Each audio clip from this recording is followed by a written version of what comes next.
Hello friends, welcome to WiFiStudy.com, one-stop destination for all competitive exams. Friend, in this video, we are going to provide you the Hindu vocabulary. So friends, without wasting any time, let's start from the first word of the day, that is the Dithar. So the meaning of the Dithar is be indecisive, duvidha mein hona. Whenever you are not able to decide what is right or what is wrong, then that condition is known as the Dithar. Now let's see the synonym of this, that is teasy, confusion, falter and teether. And antonyms are certain, definite, forwardness and sure. Now let's see the example. After getting offer letters from the two different companies, Roy was deterred. यानी कि जब उसके पास रॉय को दो different company से offer letter मिले तो वो कैसा हो गया, बहुत कंफ्यूज हो गया किसको ज्वाइन करना है, तो वो क्या हो गया, डिथर हो गया. Now let's see the verb form, that is dither, dithered and dithered. Now let's see the trick. दिक्कत आती है तब सब डिथर में होते हैं. जब किसी को दिक्कत आती है, देखिए दिक्कत का मतलब होता है प्रॉब्लम. जब किसी को लाइफ में प्रॉब्लम आती है तो वो कैसा हो जाते हैं, डीथर होते हैं. क्योंकि दिक्कत आती है तब सब डीथर में होते हैं, यानी कि तब सब क्या होते हैं, कन्फ्यूजन में होते हैं कि क्या करना चाहिए क्या नहीं करना चाहिए. दिक्कत आती है तभी सब डीथर में होते हैं, दिक्कत आने पे ही होते हैं. नॉर्मली कोई कंफ्यूज नहीं होता है, सबके अपने अपने बहुत इजी होते हैं प्लान्स. लेकिन जब कोई दिक्कत आती है, प्रॉब्लम आती है, तब आप किस में आते हैं, डीथर में आते हैं, यानी कि दुविधा में आते हैं. और यहाँ पे इस वक्त अभी कुछ टाइम से सबसे ज़्यादा दुविधा में कौन है, अनुराग ठाकुर. ओके, ये बीसीसीआई के प्रेसिडेंट थे और कुछ टाइम पहले इनको हटाया गया है because of the verdict of the supreme court. Okay, तो सबसे ज़्यादा अब इनको क्या है, ये दिक्कत में आ गए हैं और इनको क्या है, अब डीथर है, यानी कि ये दुविधा है कि अब क्या करें. ओके, तो मैं यहाँ पर रिलेट कर रहा हूँ दिक्कत को और डीथर को. दोनों ही सुनने में एक जैसे वर्ड्स हैं और दोनों ही बहुत ही आसान वर्ड्स हैं. इस तरीके से आप इसको रिलेट करके इजीली इसका मीनिंग याद कर सकते हैं कि जब कोई दिक्कत में आता है तब सब किस में आते हैं, डीथर में आते हैं. तो डीथर का मतलब है दुविधा में होना. Now let's see another word, unanimously. तो अनएनिमसली का मतलब है without opposition, with the agreements of all people involve. सर्व सहमति से, जब कोई ओपोजिशन ना हो, आपको कोई ओपोज ना करे किसी भी काम के लिए, और सबके एग्रीमेंट से, सबके बोलने से आपको चुन लिया जाए, तो अपन उसको बोलते हैं अनएनिमसली. और इसके सिनोनिम है यूनिटरी और कंकोडेंटली, कलेक्टिवली, कंसेंशुअली, कोऑपरेटिवली और हार्मोनियसली. और एंटोनिम्स है डिफरेंटली, डाइवर्जेंटली या फिर opposite. Now let's see the example. Hockey star Wayne Gretzky was the unanimous choice for the athlete of the year. यानी कि जो वेन था उसको अनएनिमसली सेलेक्ट कर लिया गया विदाउट अपोजिशन. कोई भी अपोजिशन नहीं किया किसी ने, उनको क्या चुन लिया गया, एथलीट ऑफ द ईयर चुन लिया गया. तो कोई भी उसको अपोज करने वाला नहीं था वहाँ पे, और वो बन गए anonymous choice for the athlete of the year. Now let's see the related word, that is anonymous. इसका मतलब सर्व सहमत, सबकी सहमति से. Now let's see the trick. इस एनिमल को सब अनोनिमसली अपना किंग मानते हैं. तो देखिए ये कौन है, लायन है. तो लायन को सब अपना किंग मानते हैं. जितने भी एनिमल होते हैं फॉरेस्ट के अंदर, सब इनको अनएनिमसली अपना किंग मानते हैं, यानी कि कोई भी अपोज नहीं करता है इनके किंग होने पे, कोई भी अपोज नहीं करता है. तो मैं यहाँ पे एनिमल को अनएनिमसली से रिलेट कर रहा हूँ, जो कि इससे आपका जो वोकैब है बहुत आसान बन जाएगा. एनिमल को मैं रिलेट कर रहा हूँ किससे, अनएनिमसली से. दोनों सुनने में दोनों ही एक जैसे वर्ड्स हैं, इसलिए अपन इसको ईजिली याद कर सकते हैं ऐसे. इस एनिमल को सब अनएनिमसली अपना किंग मानते हैं. तो अनएनिमसली का मतलब क्या हुआ, without opposition, with the agreement of all people involve, सर्व सहमति से. Now let's see another word, intransigence. The meaning of the intransigence is a stubborn refusal to change या फिर अनकम्प्रोमाइजिंग. जो बहुत हठी होते हैं, कठोरता होती है जिनके अंदर, जो अपनी बात हमेशा पलटते नहीं हैं, जो सोच लेते हैं वही करते हैं, उस चीज़ को अपन बोलते हैं इंट्रांसिजेंस. उसके सिनोनिम्स हैं ऑब्डुरेसी, अनकम्प्रोमाइजिंग, इनफ्लेक्सिबिलिटी, रिजिडिटी या फिर अडमेंसी. और एंटीनम्स है फ्लेक्सिबिलिटी, कॉम्प्रोमाइजिंग या फिर शेकेबल. तो यहाँ पे आपके लिए जो इंपॉर्टेंट दूसरे वोकैब से वो है अडमेंसी और साथ में ऑब्डुरेसी. Now let's see the example. When it comes to the safety of my children, I must always take an intransigent position to protect them. यानी कि जब मेरे बच्चों की सेफ्टी का सवाल होता है, तब मैं कैसे अपनी पोजीशन को लेके बहुत हटी हो जाती हूँ उनकी प्रोटेक्शन को लेके. अब देखते हैं रिलेटेड वर्ड जो है इंट्रांसिजेंट, जिसका मतलब है सैद्धांतिक. Now let's see the trick. Student trance music concert में जाने के लिए इंट्रांसिजेंस है. तो देखिए स्टूडेंट जो होते हैं वो म्यूजिक के बहुत ज़्यादा फॉलोवर्स होते हैं, और जब भी जहाँ पे कॉन्सर्ट होता है वहाँ पे वो जाते ही हैं, चाहे कैसे ही जाना पड़े. तो देखिए यहाँ पे ट्रांस कॉन्सर्ट हो रहा है, ट्रांस एक जॉनर है म्यूज़िक का. तो ट्रांस कॉन्सर्ट में जाने के लिए बच्चे कैसे इंट्रांसिजेंस है, यानी कि बहुत ही हट्टी हैं, चाहे उनको स्कूल छोड़ना पड़े, चाहे कुछ भी करना पड़े, लेकिन वो यहाँ पे आएंगे ही आएंगे जब किसी भी सिटी के अंदर ऐसा ट्रांस म्यूजिक कॉन्सर्ट है. तो स्टूडेंट ट्रांस म्यूजिक कॉन्सर्ट में जाने के लिए इंट्रांसिजेंस है. तो इंट्रांसिजेंस का मतलब हटी हैं, स्टबॉर्न रिफ्यूजल टू चेंज या फिर अनकॉम्प्रोमाइजिंग। तो मैं यहाँ पे ट्रांस को रिलेट कर रहा हूँ इंट्रांसिजेंस से। ओके, ट्रांस यहाँ पे भी आ रहा है और वहाँ पे भी है, तो स्टूडेंट ट्रांस म्यूजिक कॉन्सर्ट में जाने के लिए इंट्रांसिजेंस है, तो उसका मतलब है स्टबॉर्न रिफ्यूजल चेंज या फिर अनकॉम्प्रोमाइजिंग हट। फ्रेंड्स, ये हमारी वोकैब है, वोकैब 24 ऐप। यहाँ आपको मिलते हैं 10 नए वर्ड सीखने को द हिंदू एडिटोरियल में से, और यहाँ पे आपको और भी कई सारी एडिशनल चीज़ें मिलती है जैसे कि प्रैक्टिस टेस्ट, ट्रांसलेटर और डिक्शनरी। तो अभी डाउनलोड करें और अपनी वोकैब को स्ट्रॉन्ग करें। देखते हैं अगला वर्ड, कल्मिनेट। कल्मिनेट का मतलब है to come to a significant point such as end of an event. तो किसी भी चीज़ का समापन होना, पराकाष्ठा पे पहुंचना, कोई ऊपर कोई चीज़ पहुंचना, सिग्निफिकेंट पॉइंट पे पहुंचना जहाँ पे उस चीज़ का एंड हो जाए, उसको अपन बोलते हैं कल्मिनेट। सिनोनिम्स है cap, climax, conclude, and up, terminate या फिर वाइंड अप। और इसके एंटोनिम्स है बिगिन, कमेंस या फिर open and start. Now let's the example, at the end of the night the concert will culminate in a huge firework display. यानी कि जब end of the night, okay, end of the night क्या हुआ, concert culminate हुआ, concert का क्या हुआ, समापन हुआ, और बहुत बड़ा क्या हुआ, फायरवर्क हुआ वहाँ पे। Now let's the related verb forms, that is culminate, culminated and culminated. और रिलेटेड वर्ड्स हैं इसके कल्मिनेशन, जिसका मतलब है चरम बिंदु, यानी कि टॉप पे पहुंच जाना, जहाँ पे उस चीज़ का अंत हो जाए। नाउ लेट्स द ट्रिक, कल ये इवेंट कल्मिनेट हो जाएगा। तो ये एक इंडिया में बहुत बड़ा म्यूजिक का कंसर्ट होता है सनबर्न फेस्टिवल। तो कल ये इवेंट, तो अपन बोल रहे हैं कि कल ये इवेंट क्या हो जाएगा, कल्मिनेट हो जाएगा। तो देखिए यहाँ पे भी कल है और यहाँ पे भी कल है, तो इस तरीके से इसको इजीली आप याद कर सकते हैं। कल ये इवेंट क्या हो जाएगा, कल्मिनेट हो जाएगा। तो कल्मिनेट का क्या मतलब है, समापन होना। ओके, तो समापन होना, तो यहाँ पे भी देखिए कल है, मैं दोनों कल को और कल को दोनों को रिलेट कर रहा हूँ, जिससे आप इसका मीनिंग इजीली पता कर सकते हैं। कल ये इवेंट कल्मिनेट हो जाएगा, तो कल्मिनेट का मतलब है समापन होना। Now let's another word, that is viable. Capable of working successfully, विकास सक्षम, जो वर्क करने को लेके केपेबल होता है, सक्सेसफुल होने को लेके, उसको अपन बोलते हैं वाइबल।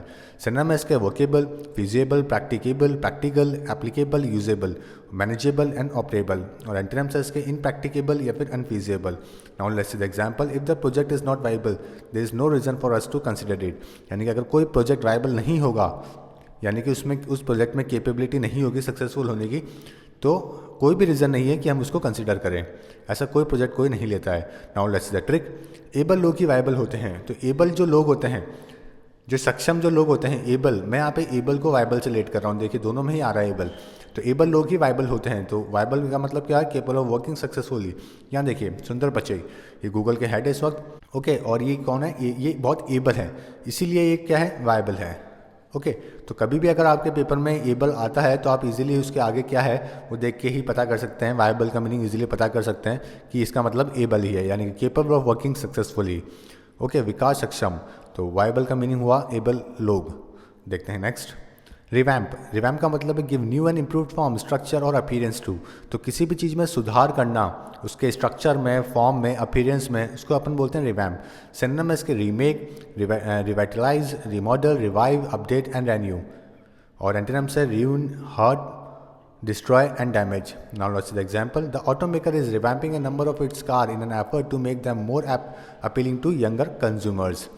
यानी कि ऑटोमेकर क्या कर रहे हैं, रिवैम्पिंग कर रहे हैं अपनी कार्स को, ताकि वो यंगर कस्टमर्स को और उनको और अपनी तरफ अट्रैक्ट कर सके। Now let's see the verb forms, जिसका देखते हैं revamp, revamped and revamped. And related word है रिवैम्प, जिसका मतलब है सुधार करना। Now let's see the trick, ramp को रिवैम्प करना ज़रूरी है हॉस्पिटल में। तो देखिए हॉस्पिटल में रैम्प होती है, उस पर को हमेशा उसको बहुत अच्छी कंडीशन में रखना बहुत ज़रूरी होता है, क्योंकि यहाँ पे जो भी हॉस्पिटल में जो भी लोग आते हैं वो ज़्यादातर रैम्प का ही यूज़ करते हैं जिनका एक्सीडेंट हो जाता है।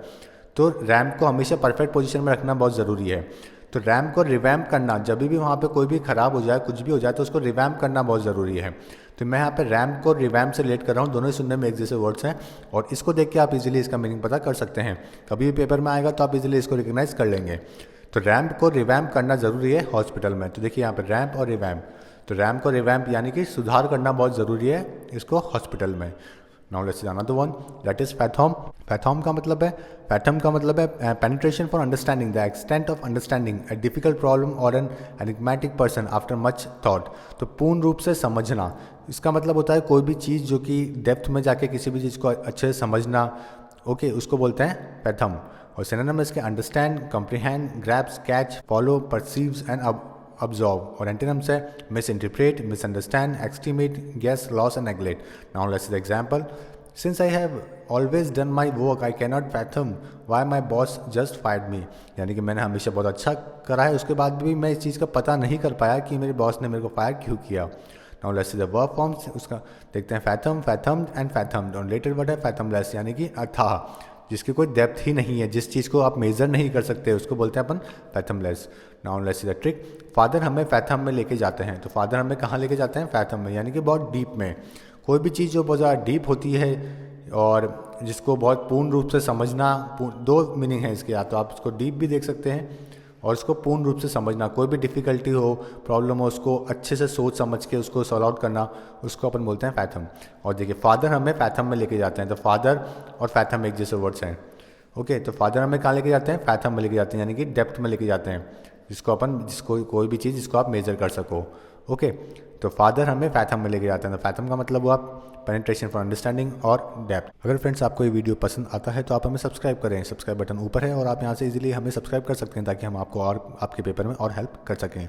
देखते हैं अगला वोकैब, मैन्यूवर। मैन्यूवर का मतलब होता है केयरफुली गाइड और मैनिपुलेट समथिंग और someone in order to achieve an end. तो कोई भी चीज़ चालाकी करना, दाव करना, तिगड़म बिठाना किसी चीज़ का, केयरफुली कोई प्लान बनाना, तो उसको अपन बोलते हैं मैन्यूवर। अब इसके सिनोनिम है intrigue, plot, scheme, plan, ploy या फिर गिमिक।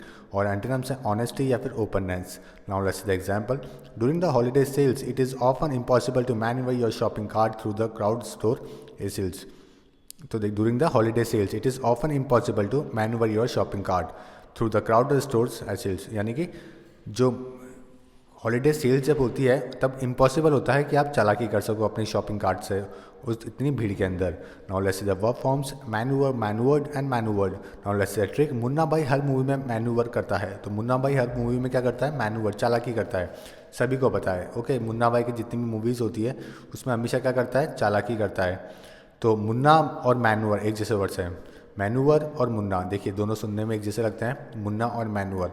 तो मुन्ना भाई हर मूवी में क्या करते हैं? मैन्यूवर करते हैं, यानी कि हमेशा चालाकी करते हैं। तो इस तरीके से आप इसको इजीली याद कर सकते हैं। Now let's see another word, unhindered. Unhindered का मतलब है not obstructed, clear for implementation. तो अबाधित, जिस चीज़ को आप बांध ना सको, कोई जहाँ पे कोई बीच में ऑब्स्ट्रक्शन ना हो, उसको अपन बोलते हैं अनहिंडर्ड। सिनोनिम इसके unobstructed, continued, relentless, forwarded and approved. और एंटोनिम्स है blocked, crippled, impeded and obstructed. Now let's see the example. The project was completed in stipulated time as it was unhindered during the process. यानी कि project कैसा हो गया? Completed हो गया अपने टाइम के अंदर, क्योंकि पूरा प्रोसेस था वो कैसा था? अबाधित था, अनहिंडर्ड था। Now let's see the verb forms, hinder, hindered and hindered. और रिलेटेड वर्ड्स है हिंडर, जिसका मतलब है बाधित करना। अगर हिंडर आता है तो उसका मतलब है ऑब्स्ट्रक्शन, कोई आपके काम में बाधा आ रही है। और अनहिंडर्ड का मतलब है not obstructed. Now let's see the trick, जो हाइड नहीं है वो अनहिंडर्ड है। जो चीज़ हाइड नहीं है, जैसे अगर हाइड एंड सीक खेलते हैं तो जो पर्सन हाइड नहीं है तो वो कैसा है? अनहिंडर्ड है। ओके, तो देखिए यहाँ पे भी हाइड आ रहा है और यहाँ पे भी हाइड आ रहा है, तो इस तरीके से अपन इसको इजीली याद कर सकते हैं। जो हाइड नहीं है वो अनहिंडर्ड है, यानी कि बिल्कुल क्लियर है, जिसको आप इजीली देख सकते हैं। तो इस तरीके से आप इसको याद कर सकते हैं। देखते हैं next word, prudence. The quality of being conscious, बुद्धिमानी। तो जो बहुत कॉन्शियस होते हैं, बुद्धिमानी होते हैं, उसको अपन बोलते हैं प्रूडेंस। सिनोनिम है इसके विजडम, जुडिशियसनेस, सैगासिटी, स्क्रूडनेस, डिस्क्रिशन एंड डिस्क्रिटनेस। और एंटोनिम्स है इग्नोरेंस या फिर नेग्लिजेंस। यहाँ पे आपके लिए सैगासिटी बहुत ही इंपॉर्टेंट वर्ड है। Example, it is not prudent to go swimming during a hurricane, यानी कि हरिकेन जब आता है, जब तूफान आता है, उस टाइम पे स्विमिंग करना बिल्कुल भी बुद्धिमानी का काम नहीं है। Now let's see the related words, prudent जिसका मतलब है बुद्धिमान। Now let's see the trick, बच्चा पेप्सोडेंट यूज़ करता है, प्रूडेंस है। तो बच्चा, देखिए पेप्सोडेंट और प्रूडेंस एक जैसे वर्ड्स हैं। तो अगर कोई बच्चा पेप्सोडेंट यूज़ करता है, ओके, तो बच्चा कैसा है? प्रूडेंट है, क्योंकि पेप्सोडेंट की क्वालिटी एज़ कम्पेयर टू बाकी जो ब्रांड्स है उनसे बेहतर है। तो बच्चा पेप्सोडेंट यूज़ करता है तो कैसा है? प्रूडेंस है, यानी कि बुद्धिमान है। तो मैं यहाँ पे पेप्सोडेंट को और प्रूडेंस को रिलेट कर रहा हूँ। ओके, पेप्सोडेंट को और प्रूडेंस को। तो इस तरीके से आप इसको याद कर सकते हैं कि बच्चा अगर पेप्सोडेंट यूज़ कर रहा है तो क्या है? प्रूडेंस है। तो प्रूडेंस का मतलब है the quality of being conscious, बुद्धिमानी। सो फ्रेंड्स, ये आज के हमारे वो कैप्स हैं। उम्मीद है आपको पसंद आए होंगे और आप हमें लाइक करेंगे और अपने फ्रेंड्स के साथ में इसे शेयर भी करें ताकि वो भी अपने प्रिपरेशन में एक कदम आगे बढ़ा सकें। और आपको ये वीडियो पसंद आता है तो आप हमें कमेंट भी करें ताकि हम आपको और अच्छे वीडियोस प्रोवाइड कर सकें। So friends, thank you and all the best for upcoming exam.